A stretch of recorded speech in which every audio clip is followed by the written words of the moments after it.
Hello everyone, I'm Samuel Ryman and this is Samuel's Racing Show, Memorial Day Weekend Edition, which of course in motorsports means not only do we honour those who have served in the military and those that currently are serving, but we get to watch some fantastic motor racing with the Formula One Monaco Grand Prix on Sunday morning. In the middle of the day you have the Indianapolis 500 and of course the Coca-Cola 600 NASCAR race at night. That all happened last weekend, so did some other races, and it's been a few weeks since I've done the show, so we're going to run through all 19 series that you see on your screen. Granted, going to breeze through a few of them.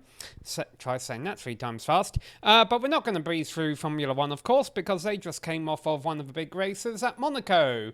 And if you know me, you probably know that I'm a Ferrari fan, and I'm a little disappointed with how things went down in Monaco. But hey, still a decent result by Ferrari to get second and fourth. Definitely not what they wanted. Probably not what the drivers deserved.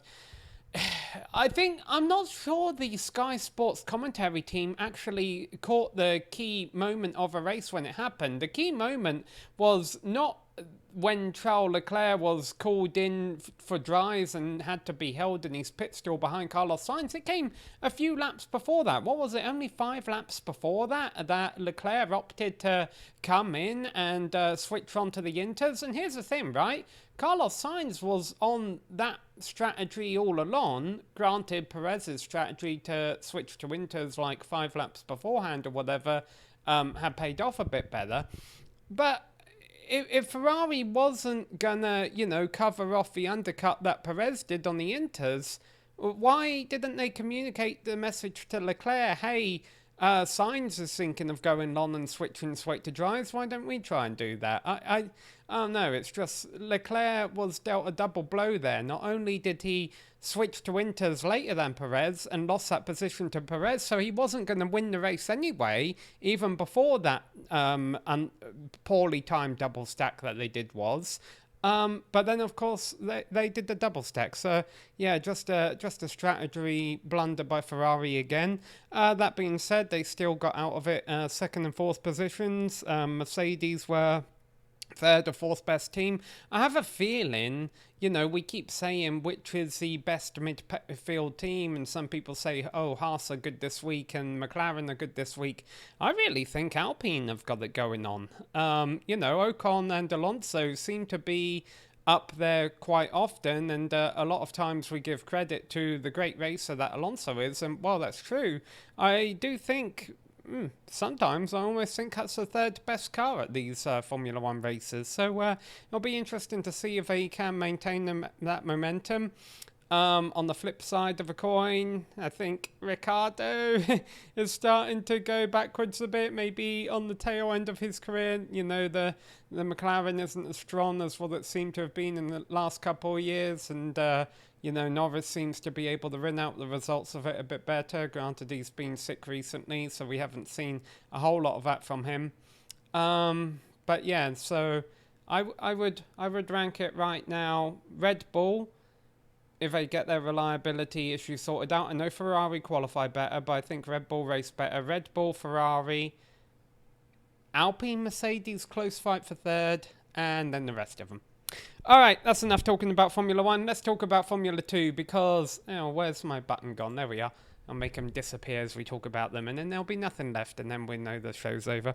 Formula 2. Well, the team that I cheer for in Formula 1 hasn't been able to get victories. I think that's 4 Red Bull wins in a row.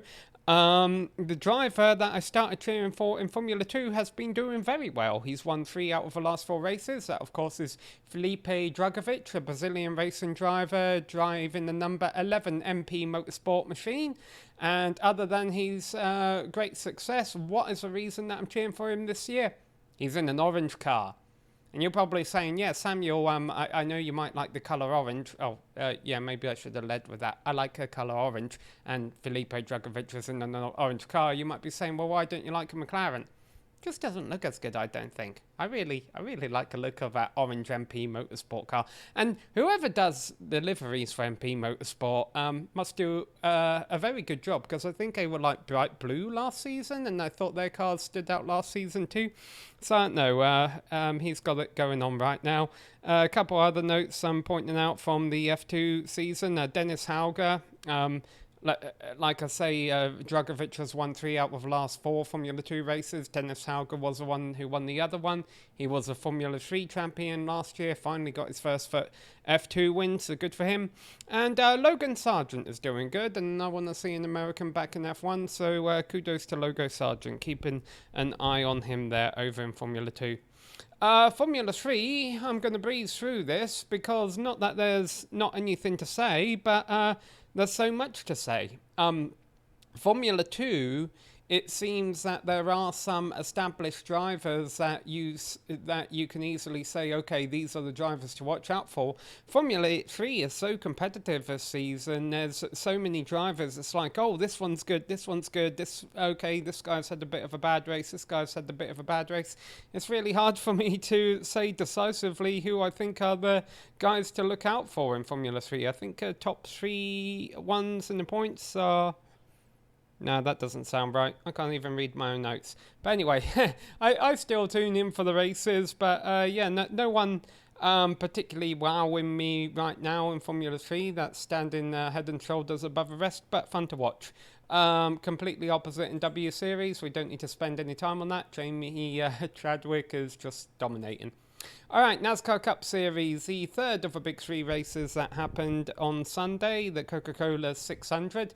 Fortunately, I've got in the habit recently of recording NASCAR races so that I can fast forward through the commercials and cautions and all that. And that turned out to be a good decision last night, because it went on for a little bit, didn't it? It ended up being like a 620-mile race or whatever. And it was interesting. To say the least. You know, they had 18 cautions, I think was the final count. I think Mike Joy asked during the broadcast, hey, who knows the most amount of cautions that's ever happened in the Coke 600? And I'm raising my hand at the TV saying 22, which was the right answer, and I can tell you that it happened in 2005. And the reason I remember that is because I remember all the races that happened in 2005, well, a lot of the races that happened in 2005 quite well, because that was my first year in America, so first year following NASCAR, and I kind of remember those races from '05 kind of stand out to me. So yeah, I kind of remember, oh yeah, this was just like '05 when they were blowing tyres every 20 laps and they had 22 cautions, and this year they had 18, and at the end of the day, as dramatic as it was Denny Hamlin, you know, kind of normally you would say a normal name in victory lane. He's only been there once this year, but you know, it wasn't like anyone capitalized and made a surprise and pulled off an upset victory at the last moment. It was Denny Hamlin, so kudos to him, and glad Chris Buescher is okay after that flip in the red flag. We'll talk more about red flags when we get to the Indy 500, but I do want to point out that all 3 big races on Sunday had a red flag in them, and I'd like to say, who knows the last time that happened was? I don't know the answer, but my guess is that whoever does the research and finds out the answer for me, that's probably more recent than what I give it credit for. And the red flag in Formula 1, by the way, the 1 hour start delay red flag, I wasn't a fan of it at the time, kind of understand it in hindsight. That being said, I don't know why they kept the clock running during Mick Schumacher's crash. I mean, I'm kind of glad they did, because I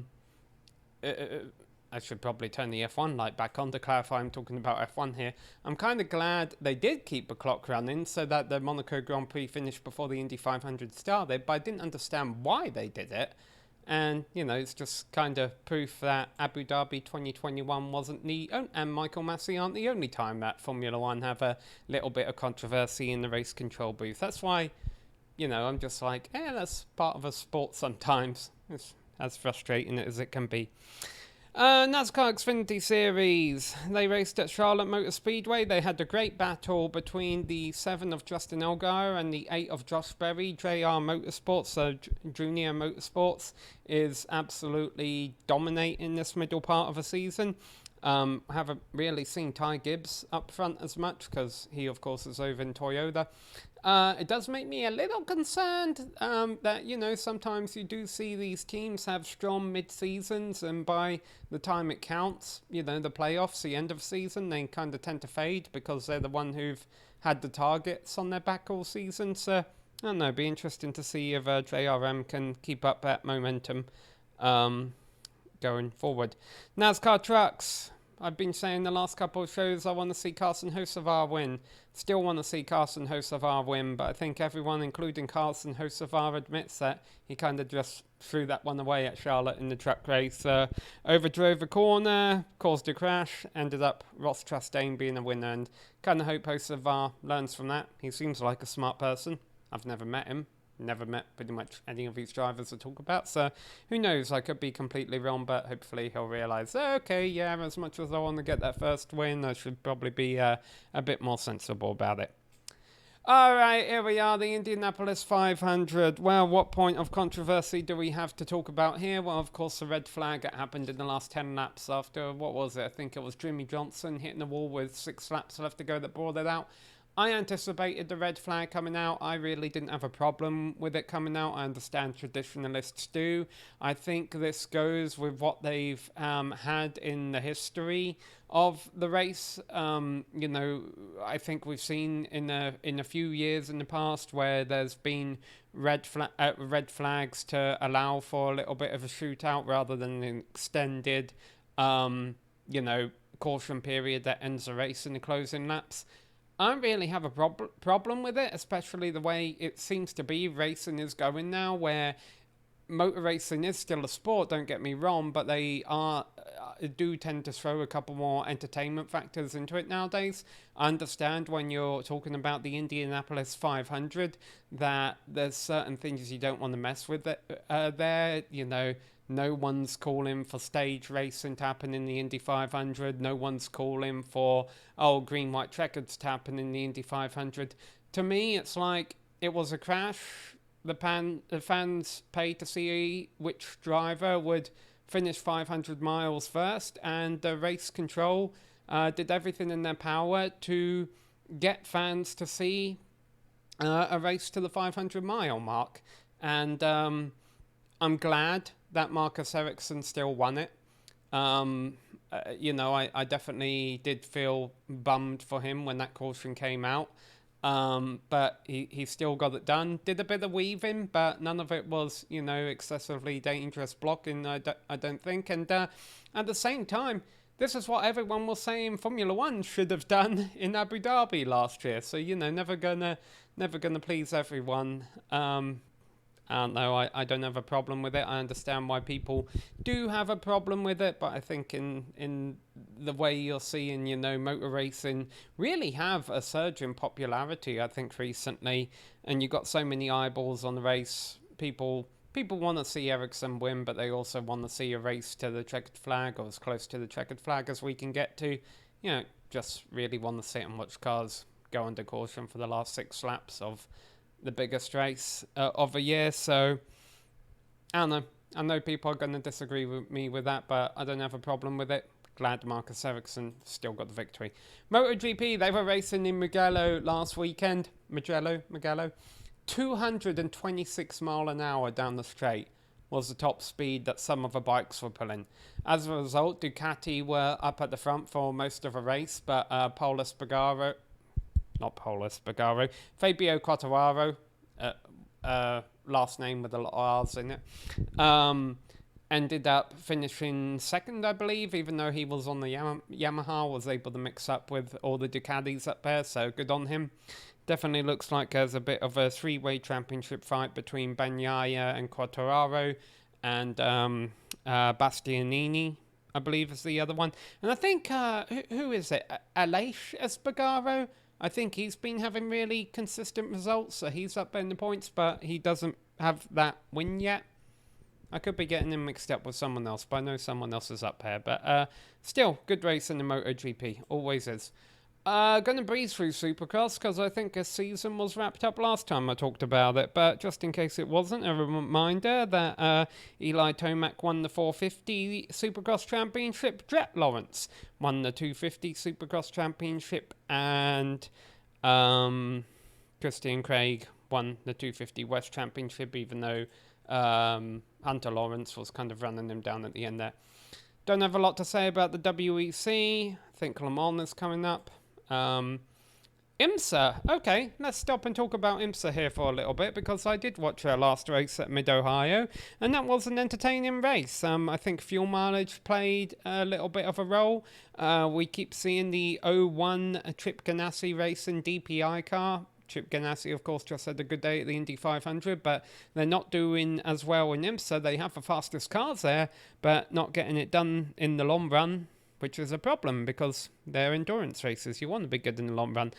LMP2 was interesting at Mid-Ohio and was an entertaining race for a sports car endurance race.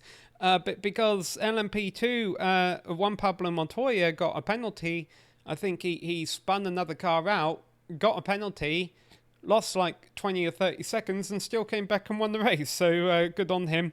LMP3, I think a car that won that class at Mid-Ohio ran out of fuel. GTD AM was also there. And the number 70 Inception Racer McLaren stretched a bunch of fuel to get to the finish. So, I don't know, it's just... I haven't been following sports car racing as closely as I should have been in the last few years. I'm trying to kind of force myself to get back into it. WEC's making it a bit hard with the low car count.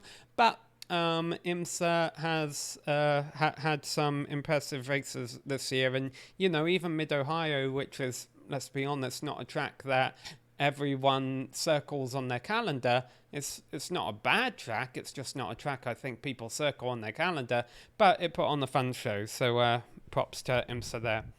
Formula E, they're racing this weekend. I forget what track. Couple of title contenders there, the drivers with the V's at the start of their names, Stoffel Van Dorn and Jean-Eric Verne. Mortara, Eduardo Mortara, he's a driver who's really been coming on strong lately, hasn't he? The last couple of seasons, I think he's starting to take wins quite consistently, so just a few names to watch out for. And it's nice to see Nick de Vries, the defending Formula E champion, getting a practice run in Formula 1 a couple of weeks. So nice to know that even though Formula E might not necessarily always get the attention it deserves, even though there's celebrities and big manufacturers involved in it, that, you know, there are drivers making names for themselves there and you know, hopefully going on to have good careers, get to race cool cars around some iconic cities, and some of them even get to drive the occasional Formula 1 car. Munster Jam. All right, Munster Jam. We just had Munster Jam World Finals 21 last weekend. I tried to film a little social clip from trackside, but it was kind of cut short because I almost... Well, I didn't almost get run over by anything, but I saw a lot of vehicles around and I realised, yeah, I probably shouldn't be doing this, so I put my phone down. But we can talk about it here. So, of course, Munster Jam World Finals, for the longest time, it was just racing and freestyle events where, you know, the Munster Jam Tour Championships are where you try and make a name for yourself so that the you either earn your way into World Finals or the... operations team that make decisions realize, okay, this driver should be in World Finals. 24 drivers get invited to World Finals. They compete in racing, freestyle, and then also we have a skills and high jumps competition. Skills competition was won by Tom Mintz. High jump was won by Ryan Anderson. Tom Mintz in Max D and Ryan Anderson in Son of a Digger, respectively. Freestyle on Sunday was almost won by Charlie Porkin in Munster Mutt. He held the lead for the longest time, but then right at the end, Tom Mintz went out in Max D and put on an impressive run that honestly deserved to win. But what we're all going to remember this Munster Jam World Finals for in years to come, and spoiler alert for those of you who haven't seen it yet or any clips on YouTube, go to munsterjam.com/TV. Again, I do work for Feld, so not exactly a conflict of interest here, but just throwing that disclaimer out. If you go to monsterjam.com/TV, it'll show you the TV times for World Finals, and check that out because on the Saturday racing at World Finals, there's 24 trucks, right? It's an elimination bracket. It says 23 races. You lose a truck each race. 22 of those races were dry. The final was anything but dry. It was Son of a Digger and Ryan Anderson, Gravedigger and Brandon Vincent. Brandon Vincent and Gravedigger.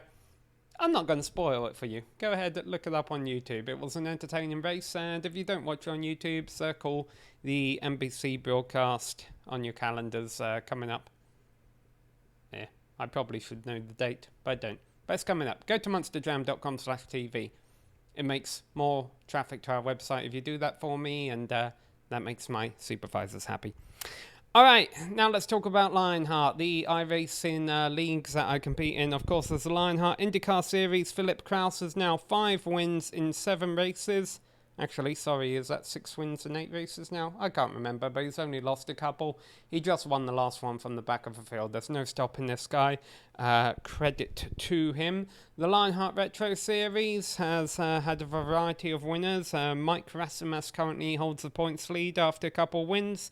Again, I'm keeping an eye on this series because I'm thinking that's probably where I'll end up racing next season. The Lionheart Speedway Series is the iRacing league that I'm currently competing in. It's the 3rd tier series of Lionheart, and currently I'm 8th in the points. Yay! That's really good when you consider there's about 40 drivers. Don't worry, it's not like I'm 8th out of 10 drivers. I'm 8th out of 40, and these are some big names. And you know, I tend to either have races where I kind of run around at the back, waiting for the wrecks to happen and then go toward the end. But when we do have bigger tracks which lead to more green flag racing, I am starting to get mixed up there in the mid-pack throughout most of a race a little bit more. I've had 2 crashes this season, one that ended my race, one where my car kind of drove through it. And next race is at Michigan, so that's definitely a track I think I can race in the mid-pack for, especially because I think I've qualified the 9th in the last 3 Lionheart Speedway races in a row. That'll also be the day before I travel to England, so hopefully that will force me to get some good sleep on that flight. Alright, so that's all of our racing series here. Might be a few more weeks until I do another episode because of the aforementioned England trip. Bit of an off week for motor racing this weekend. I think Formula E's out there, NASCAR's racing at Gateway and the road course as well. So I just made Gateway up. That might be correct. But yeah, there's definitely some racing going on this weekend, and not the biggest races, not, you know, the Indy 500, the Coke 600, the Monaco GP. They're all kind of hard to follow a little bit. I think IndyCar's racing in Detroit. But what I might end up watching this weekend, one of my friends might be racing a Legends car for the first time down at Auburndale Speedway, which is about an hour from here. And then I might go end up watching that because I'm thinking about maybe doing the same thing next year. For real. But we'll see. You know, it's not like I'm going to race a Legends car in iRacing. Trust me, that's fun to do, race a Legends car in iRacing, but it's not worth an announcement. I could do that right now, in fact. Yeah, 3 minutes away until the next race. That's not what I'm going to do, but I am going to say goodbye to you all, and enjoy the racing this weekend, and thanks for stopping by.